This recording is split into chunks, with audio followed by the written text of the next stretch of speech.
So, good afternoon, ladies and gentlemen. We are on this again. Like I used to tell you people, onye rere nwanne ya bụ ụkwa odogwu, onye gburu nwanne ya agbakwa aka. Egbuo dike na ọgụ ụlọ mgbe ọgụ amaruo ịchọ ya nwa bụ dike. So, finally, Uwazuruike voices out, calling for the release of Mazi Nnamdi Kanu. Please share and hit the like button. If you know that this very channel brings to you what is happening to your doorsteps, share and hit the like button. My name again still remains Emmanuel Oromijus Mouth. So finally, Uwazuruike, all of you know Uwazuruike. The war between Uwazuruike and Mazi Nnamdi Kanu, Uwazuruike swore that he will bring Mazi Nnamdi Kanu down and everything. And during the Uwazuruike youthful age, Uwazuruike did something. Uwazuruike, kidnapped Mazi Nnamdi Kanu, beat him up, called women, they urinated on him. There was a time when this Uwazuruike locked Mazi Nnamdi Kanu up in DSS dungeon. He used DSS to lock him up in Abuja. And then Eze Israel Okuchukwu Kanu was the person calling people to go and beg Uwazuruike. And finally, they bailed Mazi Nnamdi Kanu. During the time that Mazi Nnamdi Kanu will have been preaching the good news, saying the truth, Uwazuruike said it is a lie that Mazi Nnamdi Kanu will only say, that all the killing that Mazi Nnamdi Kanu is telling us that it is Fulani, that it is Mazi Nnamdi Kanu who is orchestrating it to look as if it is a Fulani. Now, all of a sudden, we understand what happened those days, including threatening to bring him down, that he is doing no ya gwe onye bu mmadụ ụzọ shivite na-ebu ya ụzọ enwe mkpọmkpọ eku na mkpọmkpọ ọgụ. So after all those threats, he, Uwazuruike, have made a U-turn. And in the U-turn, he is now saying things differently. That Mazi Nnamdi Kanu must be released. And here is what Uwazuruike have to say about Mazi Nnamdi Kanu. Here is what Uwazuruike have to say. Please pay very close attention to this very program, please.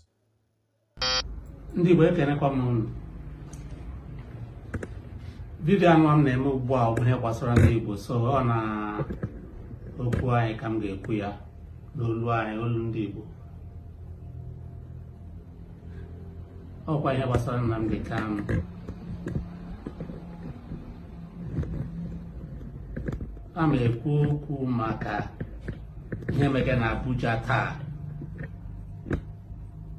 ebe a na-ekpe Nnamdi Kanu ikpe. Ọ na m nọtụ ma na-ajụ onwe m sị, nwere ihe ndị ọzọ mama amarụ, enwere mkpebi enwere m amarụ. Ikpe a ikpege na Abuja taa a na-ekpe Nnamdi Kanu, ele ebe eji ya aga, ele ha chọrọ n'ime ya, ele mkpebi da enwe, ele ha ebumnobi eji ekpege ikpe a. Ka ha ga-eme achieve, ka ha ga-enweta n'ikpe a ikpege na Abuja. Mụnwa asọpọtụ n'ikpe ikpege na Abuja. Na 2005, oge Obasanjo, enwere similar situation. Onye izizi eme na arrest mgbe awa Asari Kubo. Ngwa onye abụọ eme na arrest ebe m na-agba bọọlụ. Emecha ma arrest Frederick Fashion, mecha ma arrest Gani Adams, buru anyị chapuga Abuja, na-ekpe anyị ikpe for treason and treasonable felony. Anyị anọ mgbe orukwe mgbe a ga-ahapụ cha ndị ọzọ jide m nọ extra 1 year and a half before ahapụrụ m. Mana ikpere ikpe anyị anọ kwuo similar things that time. Mana taa asịsị na terrorism. Fine, terrorism. ihe mege na Nigeria taa ọsọ Nnamdi Kanu mege ya isi na terrorism.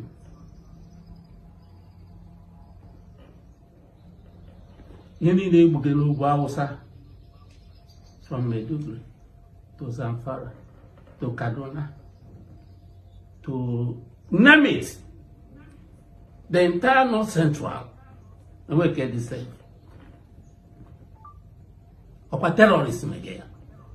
Bugo no wona. Mande woji mandani ma onye ihu ma onye azụ. Ọkwa egudege ndị a. Over 10 years now. Mmadụ ole n'ime ha ka ekpeghị ikpe na court Nigeria taa. Ndị Igbo wụnụ aka njụga ihe ndị a. Mmadụ ole n'ime ndị a ka ekpeghị ikpe taa. Nke onye Yoruba Sunday bụrụ. Nke ahụ na-eji m egbe ma anụ n'ọnụ ihu na-eso ya na-agba ndụ mmadụ. Ahapụ ya. Ele ebe ekpeghị ikpe taa. Ọwụzi onye kwugo okwu na redio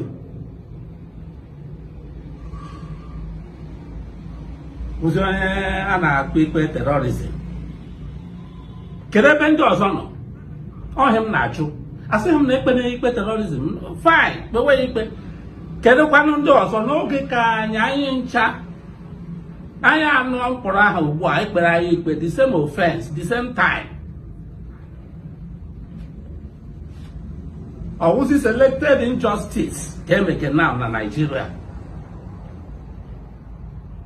Ọ na-amahụ ụra ana m arahụsị ọfụma maka ihe a ọ na-eri m nri n'ahụ. M sị na ya m na-eche ụlọ na-echekwado ya. Ụdịrị asọ ụsọ ya nwa na-amụta nwa na-apịwa ọnụ. Anara ofu onye oru azụ anara ndị oru niile azụ. Ndị Igbo lee ihe meke unu ụdị ihe a. Onye ọbụla na-emechi ọnụ gbapụ enweghị na-ekwuzi okwu. Ndị kwanụ bulitere keesi a na-ekpe senior advocate of Nigeria align up ndị Igbo senior advocate fine ka anyị kọrọ na akụ na agbalịkwa senior advocate unu agbalịana. All these SBs niile etadaga emega accept na court. All these SBs niile emega admit unu nọ nke ahụ. SBs ọkwado ya ka a ga-eche enye judgment ka mgbe jọji gaji ide judgment ya ga ebe ọzọ ga were ndị o ji ede ya. Ele ebumnobi unu eledeghị unu cheke ka ọnụ ka anyị kpọpụta nwanne anyị ka a sacrifice ya. Ele ndị butere atụmatụ ikpe aza. Aghọtara m na-eche ma enwere otu unu shiri nwee mkpebi na Abuja ebe ahụ a na-enwe onye mmanụ. Because aghọtara m ha na-eme ihe a. Ọ ka achọga ka ha na-achọ ka okay fine ka a sị na ikpe mara ya.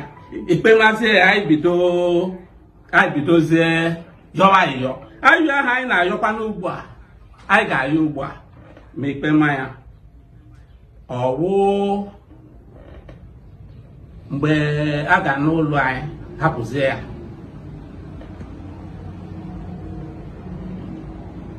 Mgbe a sị ikpe amago ya anyị ọzọ ayọ ahapụ ya gwa ya ga ahapụ ya na. Ndị Igbo dị suppose ịpụta ime taa bụ isi na mba aga ekpe nwaanyị ikpe ọwụna. Asị a na-ekpe ikpe sị kpewe onye ọwụna kpọpụta isi nta. Enwere mgbe egidere onye isi Boko Haram chetara ebe a ga-aga zuo ya bụ na gọọmenti lodge Borno steeti na Abuja. Gọvanọ na-azụrụ ya mgbe akwa na vice president taa. Ile ihe ewu onye mmeta ha na ndị Igbo onye ụgbọ na-akpọchi ọnụ pịam enweghị na-ekwu okwu. Enwe onye Igbo na-azọ nwanne ya ọ weta ya ka egbuo. ele ihe ọjọọ Nnamdi Kanu mere na Naịjirịa taa na-enweghị onye mere ya mbọ na-enweghị ndị mmadụ ndị niile na-agbụ isiga ndị mmadụ ọwụ terorizm ka ọ bụ elekwado ebe ha na-ekpekwa ha ikpe agbata m ọ na m nọrọ ma na-ajụ onwe m so enwedere ebe ihe ndị a enwe ihe ha ahụ ga ma nna na-ahụ onye ọbụla emechi ọnụ mgbe ihe a na-eme na mbido akwụkwa m onye pụtara mgbe a na-eti mkpu ya echetara m ebe a nụnwa ka m nọ about 8 years ago na-asị na mmiri ya na-ezo na-akpọrọ izo na ya ezowe n'ala Igbo na ọ ga-amụ nwaanyị dị ime makwa nwa o bu n'afọ ya ka m kwuru ya wilu m tụrụ mgbe ahụ ọ tara suit ka m yi echi m kwuru okwu a si na ihe niile a na-ekwu n'ala Igbo na a na-eme gburugburu World Igbo Congress ele ebe unu nọ taa ndị ahịa agwọ nọ n'akịrịka ele ebe unu nọ na ele ebe agwọ unu na anọ mụnwa nọ na South East for over 20 years now enwe ebe m gara onye nọzi bi na Amerịka na-ebighị n'ala Igbo pụtasị na agwọ nọ n'akịrịka na-akọsọ ọgba aghara ugbu ọ ghọziele problem Nnamdi Kanu sọ Nnamdi Kanu a na-atụrụ anyị godu Nnamdi Kanu ndị Igbo ma Igbo politicians a ga-eso na-atụrụ anyị ha aka ha nọ na ihe a ndị na-atụgo ego a na World Igbo Congress adị suppose ịtụrụ anyị ha gwa ya o ji wụrụ naanị Nnamdi Kanu onye ọnwụ na-emechi ọnụ enwezi onye na-ekwu okwu ka esi akpọpụta ya dowe na ebe ahụ na-ekpe ya ikpe kedu ihe ọjọọ mere unu ncha aka unu na-anọ ndị Igbo adịghị suppose support ikpe taa to be very honest ka m kwukwa eziokwu ndụ mere my feel na ekpegide ikpe na ihe gbasara Nnamdi Kanu bụ Ejiofor onye na-azado Barrister Ejiofor na lawyer Ejimakọ terrorism ma treason and treasonable felony awụghị eji egwu onye na-anọ si na ewu senior advocate of Nigeria ewere exhibits na-apaịlụ ka emere ebe admit gị nọ o wee mechaa admit ihe niile a ka ihe ị ga-eme jọji na-ede judgment ya sị how many senior advocates of Nigeria kpere ikpe ka m hapụzie SBS a ka ọrụ inwe ka m ga-eche ede judgment ọ gịnị ka ya mere ha gịnị ka afọtọga ihe a aghọta m ihe ebe unu ga-aga ihe m ji ekwu ka m kwukwe ya olukwe a ga-echeta na m kwuru ihe dị otu a aghọtaghị m ihe unu meghe ọwụ ekpecha federal gọọmenti anyị ọgede kamgbe echi eke ha ntị the judge na onwe ya anwa even without evidence without SBS ndị a na gọọmenti chọrọ ka a convict ya even without ihe ndị a the body language federal government eshoko na ha chọrọ ka a convict Nnamdi Kanu otherwise ayọgide na ekpegide ihe nọ n'isi ya ayọ ekwe ha anyị ga-enye aka si kpọta nwanne anyị ka egbuo anyị ga-eso na support ya because ihe mụrụ unu megugbo unu support ga ya ọ a convict ya ugbu a anyị bịaza anyị sị ngwa biko hapụ ya a ga-ahapụzikwara ya because the moment a convict ha na a sị na ikpe ama na onye a ekwu echenjikwa na ihe bụ n'uche awụzikwa otu ọ dị anything can happen ịmaghị ụdị conviction adịbụ abịa a sị m ekwukwe kemo because amanụ mma enwere meeting na ha nwere na Abuja assurances ha nye n'ụlọ eji ekpega ikpe ikpeazụ a otu a ka esi ekpe ikpe treason and treasonable felony solution ya political solution ọ bụghị a na-ekpe na court ikpe wee na court ihe ka ji ịhụ ebe ahụ ị ga-ala ike ya ọ gaghị efefọ gị ihe niile a na-emeta ọ ga-akwa efefọ anyị ọ ga-ekwe efefọ ndị Igbo ka m kwukwe ya ugbu a orukwe mgbe ọ ga-ere amasị akwa gwara m ụlọ agwa amakwa ebe ndị a ihe ha pụrụ uche amakwa ebe ha na-aga anyị adịghị suppose iwere nwanne anyị nwoke kpọpụtara ha asa ikpe ekpege aka Uwazuruike anọkwa n'ime ya. Asị m ka m nkwurukwe ke m taa ka anụkwa olu m ọ bụsakwanụ ndewonu. So Uwazuruike showed up talking about Mazi Nnamdi Kanu, saying that they are admitting SBT in court and the lawyers are looking, the lawyers are watching, and they are accepting SBT in court. Uwazuruike is asking, what are your motives? What are the things that are in your heart? How many studio advocates that are there? You people are there, they are admitting and accepting SBT. He's saying, is it not SBT that the chief judge will use to pass his judgment? Or is it that if chief judge wants to pass judgment, he will go to another place? Now, what got me confused is that he said 8 years ago, he cried about this thing. That World Igbo Congress, where are you? When he was crying, and I said, na udade in Alibo, na agwo na nakrika, na nda agwo na nakrika ebe ka hano. Up till now, Uwazuruike still never believed that agwo na nakrika. I want to ask Uwazuruike, what are your solutions? Our people are being unalive by in Ebonyi State, Benue, Ebonyi, Enugu, Anambra, Delta, Rivers, everywhere, Fulani. What are your solutions? Did it start today? Uwazuruike, while we were fighting for you to be released, Fulani herdsmen unalive our people in 2006. Yes, at Mpipa Onitsha, at the back of, what is the name of this Catholic church again? St. Raphael. Fulani herdsmen unalive our people there. Was Uwazuruike there was Mazi Nnamdi Kanu there in 2006? In 2006, we were your foot soldiers. We confronted the Fulani people who unalive our own people, and it turns very, very obaradi. It turns very, very obaradi. And today, you are saying that 8 years ago, they were telling you, Agwo no nakrika, Agwo no nakrika.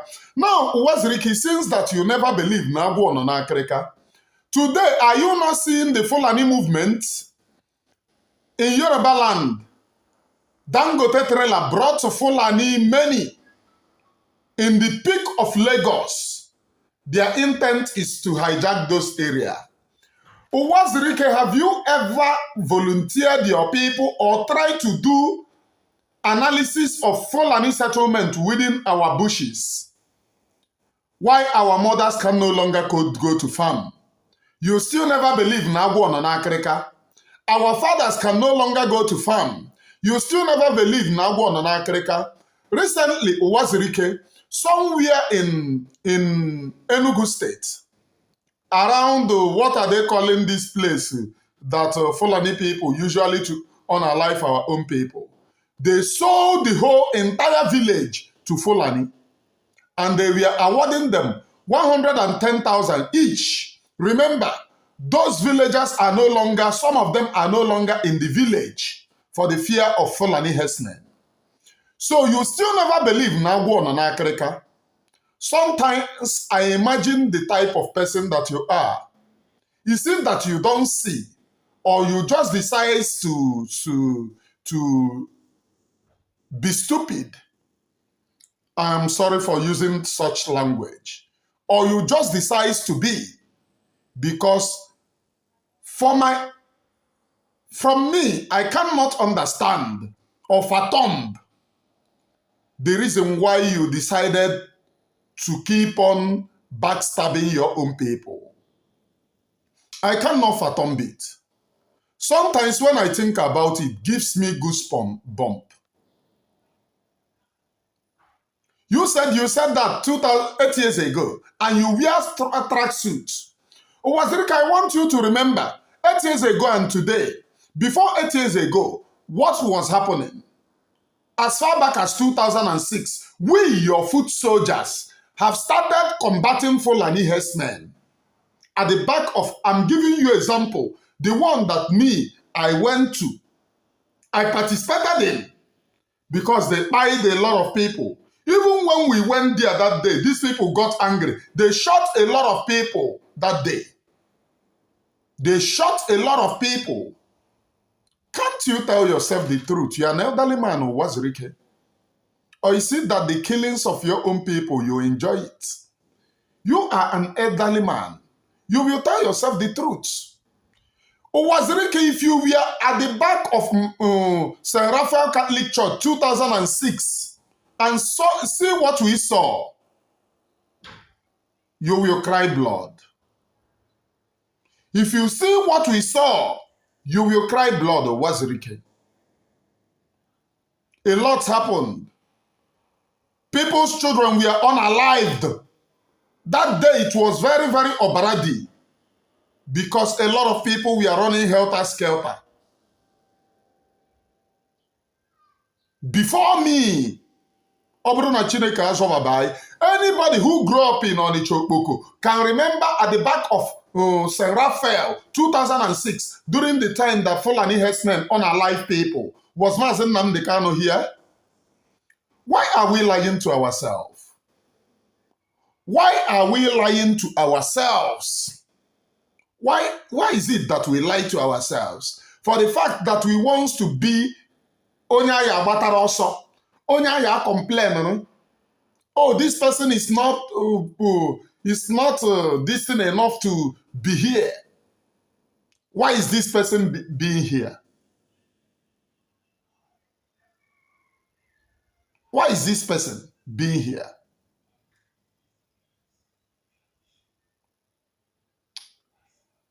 We must be sincere and tell ourselves the truth. A stitch in time saves 9. Okwa ala in ala. It is the land of Biafra that is going. Nwekwe ebe ọzọ n'ala, okwa ala anyị. We must be able to tell ourselves the truth. A stitch in time saves 9. A stitch in time saves 9. Now, Uwazuruike, you already know that Mazi Nnamdi Kanu committed nothing. But you were among the people calling him a terrorist, that he is spying his own people. And now, you are crying no nwekwe ihe o mere. And you are still saying, you started saying it 8 years ago. If we were to go by what you said 8 years ago, it was the reverse is the case. Reverse is the case. Now you are asking about, I know that, what are they calling them? World Igbo Congress is a partaker. They are evil. Oh, duputam, ha duputere Mazi Nnamdi Kanu hapụ ya. World Igbo Congress bụ onye mere gịnị? Onye dịrị nwata ga gụta ọkụ, hara mmiri ha see. Ejide nkịta eji ha ọgbụ. Mazi Nnamdi Kanu told them what we are going to see. This land will be ravaged, but we will rebuild this once we restore our own nation. We are going to rebuild our nation. Mazi Nnamdi Kanu let everybody know the facts. Mazi Nnamdi Kanu let everybody know the truth. But what did you do? You backstabbed him. The same backstabbing you are using idea. Because this one now that you are saying, you are not even being remorseful from your own past. Because you are still boxing that you said it 8 years ago. Now, Uwazuruike, upon what we are facing now, what is your own intake? Since you know that these governors that we have are Fulani born, they are not unborn. What do you advise our own people? What's the best interest of our own people? How our own people is going to take this thing that is happening? What's the advice that you are giving to our own people? There is no advice. It's all, let me remain relevant. I want to remain relevant. Let me remain the person that people will complain to. Let me remain the person that people will come after and tell what is happening. That's the only thing. That's the only thing. There's no more thing. Uwazuruike.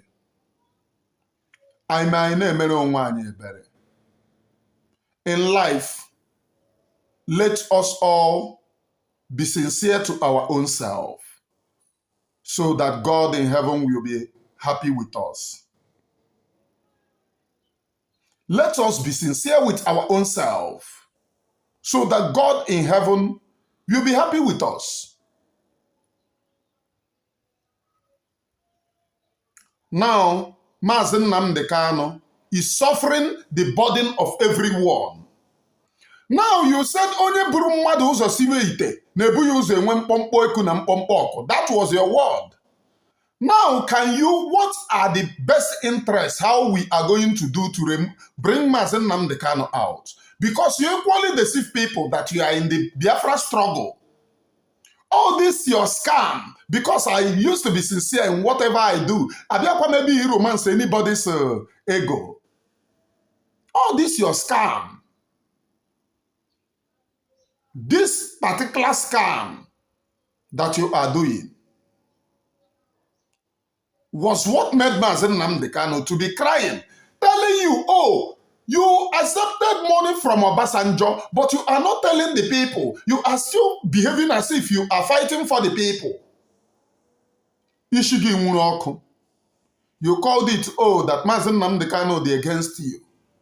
Because of that, you were among the people looking for him to prosecute, looking for him to buy, to do on a DSS dungeon.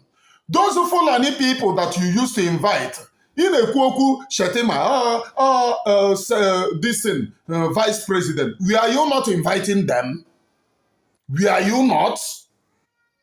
Were you not inviting Shetima then? Or today came when he invites, Nina launch Biafra, in a may Biafra, in a meme day, you got Kokoram Dugu, Habio with a constitute to Gary nuisance. O nwere mgbe na ịsa anyị na ị na-eme ihe Biafra ndị ugwu na-abụ n'Owerri ka ha jụrụ ibukoro ha hotel. Be sincere, old man. Just don't come and speak. Oh, that you are having a sleepless night. Ikpe a na-ekpe Mazi Nnamdi Kanu. But you were the one telling everybody that Mazi Nnamdi Kanu is a terrorist. Na ya egbu Mazi Nnamdi Kanu aya ata ebụkwa na gị ka o bidoro. Na Mazi Nnamdi Kanu bụ onye oshi bụkwa na gị ka o bidoro. That he will see or he will not see bụkwa na gị nwa bụ Uwazuruike ka o bidoro. Today, what are we saying? Mazi Nnamdi Kanu. Be sincere to your own self. A na-ekpe ya ikpe. Ọ bụ eziokwu na sometimes ana m aghọta ịma abụ m lọya agakwa m akwụkwọ mana aka m aghọta ihe karịa ihe a. Ndị lọya anọ represent Mazi Nnamdi Kanu anyị nọ na-akụ aka achakwa dị akpakara dị achakwa dị akpakara dị. No problem. Kpekwenu ya gaa nke ọma o. Aloya Ejimakọ, we respect you very much. Let you not behave like the most trusted ezi. Nke na-consume mkpọ Tony Mantena. Don't be like a consumer of Tony Mantena. Try to be yourself, that God in heaven may have pity on you. Try to be yourself, that Almighty Chukwu Okuke Abiama will protect you. Try to be yourself and be sincere. Ọgwụchana ka ọha m n'ọnụ. A stitch in time saves 9. Ọkwa eme ngwa ngwa emeghara ọdachi, Igbo na-atọ n'ilu. Mazi Nnamdi Kanu have committed nothing, no evil known to any human. No evil. But with that being said, we are watching and waiting for them. Freedom is the last bus stop of the common man, and we will get there. So as of now, Uwazuruike, you don't have to speak. Yes, because you were accomplices. You were complicit. You just pretended when Mazi was disappeared, when we never knew that Mazi had been disappeared. So all this, we cannot take that shit. We can't take that shit, man. Yes, because we of all people, we know you. We know what you did. If you feel that you have changed, make a change. Let us see. From me from here, from the temple of the grace, onye ji ogbugbu ya kwere udo na nke ikpeazụ a, ị ma na Oremi Juice abịagokwe wit mgbamgba na nyanya ka nlaba na ebe m na-eje dị ote aka ije dị m n'ụkwụ manụ agbacha ọsọ ya agụmanyị ma agbaghị ụzọ Owere mgbe ọ naghị echi anyị ama m kwokwen maka mgbagbu hapụ ọgụ onye ụjọ abamba ịbụrụ onye ụjọ anyị anakọrọ gị ihe niile ị nwere ma gị nọrọ n'ọsọ ma ndị be anyị na-ekwukwe na-atọkwa n'ilu na-asị egbuo dike na ọgụ ụlọ mgbe ọgụ amaruo anyị achọ ya nwa bụ dike. From me from here, from the temple of the Gracia, ka m bịa gbara m gọvanọ na ebe m na-aga dị ọsịsọ. It is good afternoon.